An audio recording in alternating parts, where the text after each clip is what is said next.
ശക്തമായ കാറ്റിലും മഴയിലും കല്ലൂർമ തെക്കുമുറി റോഡിൽ വീടിന് മുകളിലേക്ക് മരം പൊട്ടിവീണു. സമീപത്തെ വൈദ്യുതി ലൈനും പോസ്റ്റും വീടിന് മുകളിലേക്ക് പതിച്ചു. കഴിഞ്ഞ ദിവസമായിരുന്നു സംഭവം. പ്രദേശത്ത് വൈദ്യുതി ബന്ധവും തകരാറിലായി.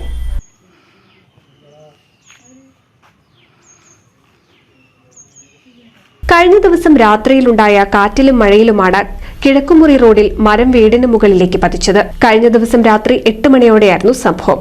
ചക്കരാട്ട് മോഹനന്റെ ഉടമസ്ഥതയിലുള്ള വീടിന് മുകളിലേക്കാണ് മരം പതിച്ചത്. മുറിഞ്ഞു വീണ മരം സമീപത്തെ വൈദ്യുതി ലൈനിലും തട്ടി മറയുകയായിരുന്നു. അതോടെ പോസ്റ്റ് പൊട്ടുകയും വൈദ്യുത ലൈനുകളും വീടിന് മുകളിലേക്ക് പതിക്കുകയും ചെയ്തു. KCB അധികൃതരെത്തി വൈദ്യുതി ബന്ധം വിച്ഛേദിച്ചു. 4 പോസ്റ്റുകൾക്കാണ് കേടുപാടുകൾ സംഭവിച്ചത്. ഇതോടെ പ്രദേശത്ത് വൈദ്യുതി ബന്ധവും തകരാറിലായി. സംഭവ സമയം വീട്ടുകാർ അകത്തുണ്ടായിരുന്നെങ്കിലും ആർക്കും പരിക്കേറ്റിട്ടില്ല. വീടിന്റെ ഗേറ്റ്, മുകളിലത്തെ നിലയിലെ ഷീറ്റ് എന്നിവയ്ക്കെല്ലാം കേടുപാടുകൾ സംഭവിച്ചിട്ടുണ്ട്.